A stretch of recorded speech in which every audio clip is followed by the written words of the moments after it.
नमस्कार। सबसे बड़ा सवाल देख रहे हैं आप और मैं हूं आपके साथ शिवानी रतूड़ी। पीएम मोदी ने पश्चिम बंगाल विधानसभा चुनाव के लिए एक ही दिन में 3 बड़ी रैलियां की। उन्होंने बंगाल की जनता को 6 बड़ी मोदी गारंटी दी। साथ ही ममता बनर्जी पर भी जमकर हमलावर रहे। उन्होंने कहा, बंगाल में टीएमसी के पापों का घड़ा अब आखिरकार भर चुका है। 4 मई के बाद बंगाल विकास के एक नए युग में प्रवेश करेगा। साथ ही टीएमसी के राज में काम धंधे वाली फैक्ट्रियां तो बंद हो गई, लेकिन घुसपैठियों की फैक्ट्री खूब फल फूल रही है। और बीजेपी सरकार के आने के बाद भ्रष्टाचारियों, माफियाओं और घुसपैठियों पर तगड़ा शिकंजा कसा जाएगा। वहीं दूसरी तरफ ममता बनर्जी एसआईआर के मुद्दे से बाहर आने का नाम नहीं ले रही। तो इस चुनावी रण में कौन बाजी मारता हुआ दिखाई दे रहा है, इसी पर चर्चा करने के लिए मेरे साथ स्टूडियो में मौजूद हैं कैपिटल टीवी के editor in chief doctor Manish Kumar. Sir, बहुत बहुत स्वागत है आपका। धन्यवाद। सर, बंगाल का चुनावी माहौल कैसा है? देखिए, 2 दिन पहले मैंने एक वीडियो देखा और उस वीडियो में मैंने देखा कि ये जो आरजी कर की जो बिटिया जिसके साथ इतनी बड़ी दुर्घटना हुई, उसकी माँ जो भारतीय जनता पार्टी के टिकट से उम्मीदवार है, वो प्रचार के लिए जा रही हैं। तो टीएमसी के गुंडे गुंडियों ने बाकायदा मैन हैंडल करने की कोशिश की, धक्का मुक्की उसके प्रचार को रोकने की कोशिश की और उनके साथ के लोग आसपास के लोगों से मदद मांगते हुए नजर आए। हालांकि उन्होंने प्रचार किया, दे स्टूड देयर ग्राउंड, वो भागे नहीं। मुझे याद है 2021 में अगर इस तरह की घटनाएं होती थी कि बीजेपी का उम्मीदवार जा रहा है ऐसे इलाके में जहां पे टीएमसी का बरबोला वो वर्चस्व है और 10 लोग बाहर आ गए कि भाई चलो यहां से प्रचार नहीं होगा, तो बीजेपी वाले पीछे लौट जाते थे। तो ये 2 दिन 3 दिन पहले का ये वीडियो है। आज मैंने एक और वीडियो देखा। ये वीडियो था कोलकाता शहर का। वो बीजेपी के लोग वहां पे जा रहे हैं, बीच में डिवाइडर है, इधर से वो प्रचार करते हुए जा रहे हैं और उधर से आदतन टीएमसी के गुंडों ने पत्थरबाजी शुरू कर दी। तो पहले 20, 25, 30 सेकंड में मालूम चला कि भाई ये बीजेपी वाले डर गए कि अचानक से पत्थर गिर रहा है, ये हो रहा है, वो हो रहा है। और उसके बाद जो नजारा था वो बंगाल की राजनीति का ये पूरी कहानी, पूरी दास्तां बता रहा है। फिर जिस झंडे को लेकर के वो बीजेपी के झंडे को लेकर के जा रहे थे, झंडा को हटाया, डंडा को उठाया और टीएमसी वालों को उसकी बस्ती में खदेड़ खदेड़ के जो है हिसाब किताब लगाया। यह हिम्मत जो भारतीय जनता पार्टी के कार्यकर्ताओं के अंदर आई है कि पकड़ के धो देना, यह गुंडागर्दी, यह हिम्मत क्यों आई है? यह हिम्मत इसलिए आई है कि जहां कहीं भी ये टीएमसी वाले अब धमकी देते हुए नजर आ रहे हैं, डायल करो और उसको उठा करके लेके चली जाएगी पुलिस, उस सीआरपीएफ वाले उठा कर लेकर जाएंगे और अच्छा उसका हिसाब किताब भी करेंगे।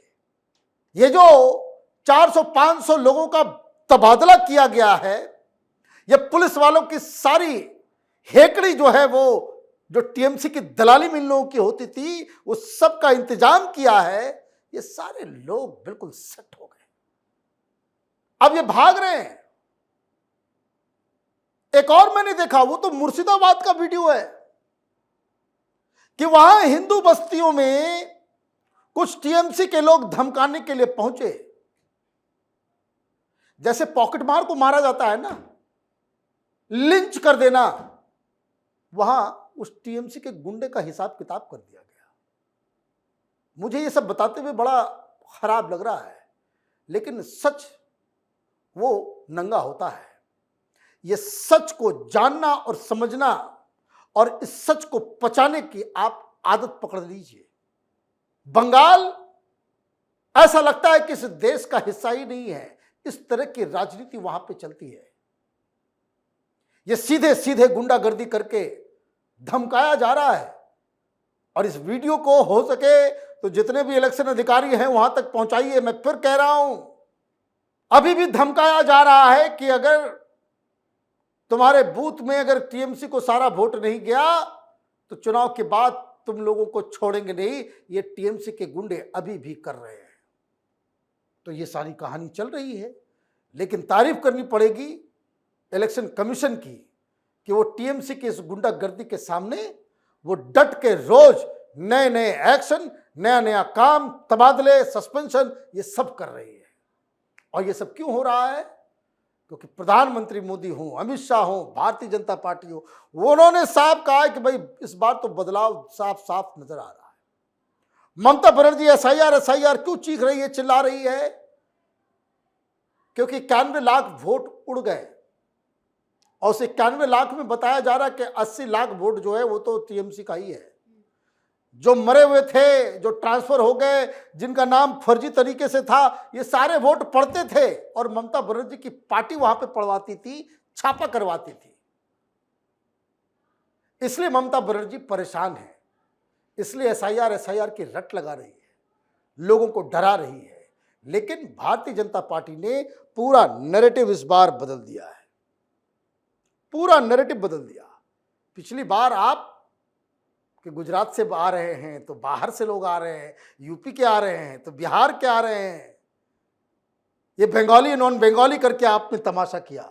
और उसमें भारतीय जनता पार्टी की भी गलतियां थी। को विजय वर्गीय साहब वही प्रेस कॉन्फ्रेंस कर रहे हैं, वही हर जगह चमक रहे हैं। आपने लोकल लीडर्स को आगे आने नहीं दिया और जिस तरीके से प्रचार प्रसार आपने किया वो ममता बनर्जी करने में सक्सेसफुल हो गई। इस बार कौन दिल्ली से इंचार्ज गया है, कलकत्ता के लोग नहीं जानते। बंगाली चेहरा जो वहां का लोकल लीडर है उसको आगे बढ़ाया गया है, उसको आगे किया गया है। और इसलिए ममता बनर्जी वो जो है, बताइए, मछली भात खाने नहीं देगा, बंगाली को डरा रही है। अरे बीजेपी वाले मछली नहीं खाते, सब खाते हैं। तो ये सारी चीजें हो रही है और इन सब के ऊपर जो कड़ाई हो रही है, ये टीएमसी की गुंडागर्दी के ऊपर लगाम लगाना, टीएमसी का हारना, ये बिल्कुल उसी तरीके से। अभी भी अगर वो गुंडागर्दी करने में कामयाब हो गए, ममता बनर्जी जीत जाएगी। गुंडागर्दी जो है वो खत्म हो गया तो ममता बनर्जी 100 के अंदर भी सिमट जाएगी। 50-60 सीटें ले आए तो बहुत है, कारण कई सारी समस्याएं हो रही है। लेकिन भारतीय जनता पार्टी वो एक मॉडल लेकर के जा रही है। प्रधानमंत्री मोदी वायदे कर रहे हैं, प्रधानमंत्री मोदी ममता बनर्जी के जो काम काज, ये जो 2011 से अब तक जो वहां कुंडली मार के बैठी हुई है ममता बनर्जी की सरकार, उसमें क्या क्या गड़बड़ियां हैं उसका उजागर कर रहे हैं, जो प्रॉपर तरीका होना चाहिए। और ममता बनर्जी गाली गलौज की भाषा इस्तेमाल कर रही है। तो ये बड़ा फर्क लग रहा है। और जिस हिसाब से इलेक्शन कमीशन लगातार काम कर रहा है वहां पे, उससे तो लग रहा है कि ममता बनर्जी की स्थिति इस बार बहुत ही खराब है। मैंने बहुत सारी बातें कही, एक बात मैं फिर कह रहा हूं कि ऐसा ना हो कि इस बार जब नतीजे आए तो जो पिछली बार नतीजे आए थे 200 प्लस और 77, वो रिजल्ट फिर से आ जाए लेकिन पार्टी का नाम बदल जाए। बीजेपी उस स्थिति में है कि ईमानदारी से पोलिंग, ईमानदारी से काउंटिंग, गुंडागर्दी ये सब खत्म कर दे तो 200 प्लस भी जा सकती है। तो इसमें कोई आश्चर्य की बात नहीं होगी। जी सर, बहुत बहुत धन्यवाद आपका इन तमाम जानकारियों के लिए। धन्यवाद। चुनावी सरगर्मी के इस दौर में जहां एक तरफ पीएम मोदी अपनी रैलियों और गारंटी के दम पर माहौल बनाने में जुटे हुए हैं, वहीं दूसरी ओर ममता बनर्जी अपने मुद्दों के सहारे मुकाबले को टक्कर देने की कोशिश कर रही है। लेकिन जिस तरह से चुनाव प्रचार में आरोप प्रत्यारोप तेज हुए हैं, उससे साफ संकेत मिलते हैं कि इस बार मुकाबला पहले से कई ज्यादा कड़ा हो गया है। तो फिलहाल इस खास शो में इतना ही। आपकी इस बारे में क्या राय है, हमें कमेंट सेक्शन में जरूर बताएं। वीडियो को लाइक करें, शेयर करें और चैनल को सब्सक्राइब करना ना भूलें। धन्यवाद।